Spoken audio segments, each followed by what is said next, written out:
நேர்களே வணக்கம். நாம் இப்போது எடுத்துக்கொண்ட இந்த தலைப்பு என்பது தேரை தோஷம். அதாவது ஒரு சில குழந்தைகளுக்கு என்னதான் ஊட்டச்சத்தான உணவுகளை கொடுத்தாலும் மிகவும் மெலிந்த நிலையிலேயே அவர்கள் காணப்படுவார்கள். கிராமத்தில் தின்னுட்டு தின்னுட்டு தேஞ்சி போறான் பார் என்று கூறுவார்கள். தவளை இனத்தில் தேரை என்ற தவளை அதிகமாக பெருக்காது, மெல்லியதாக இருக்கும்.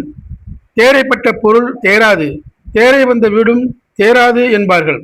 ஏன் கோவில் கட்டும் போது கூட தேரை உள்ள பாறாங்கல் கொண்டு கட்டும் கோவில் கட்டி முடிக்கப்பட மாட்டாது, பாதியிலேயே நிற்கும் என்பதும் கண்கூடாக காணும் நிகழ்ச்சியாகும்.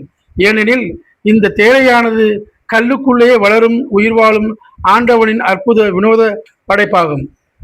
இது போன்றவைகளுக்கு பரிகாரம் என்னவென்று சொன்னால், தேட்டான் குட்டை அல்லது தேட்டான் மரக்கட்டையோ கருப்பு கயிற்றில் கட்டி கழுத்தில் தொங்கவிட வேண்டும். இத்தோஷம் நீங்கி குழந்தை தேக பொலிவுடன் வரும். அல்லது தேவாங்கின் முடியினை ஒரு காயத்து குப்பையில் அடைத்து குழந்தையின் இடுப்பிலோ அல்லது கழுத்திலோ கட்ட வேண்டும், இந்த தோஷம் நிவர்த்தி ஆகும் வரை. நன்றி நேயர்களே, நான் மீண்டும் உங்களை வேறொரு பதிவிலே சந்திக்கின்றேன். நன்றி, வணக்கம். என் இனிய தமிழ் மக்களே, உங்கள் ஆதவன் டிவியில் ஆதவன் டிவியுடன் இணைந்திருங்கள்.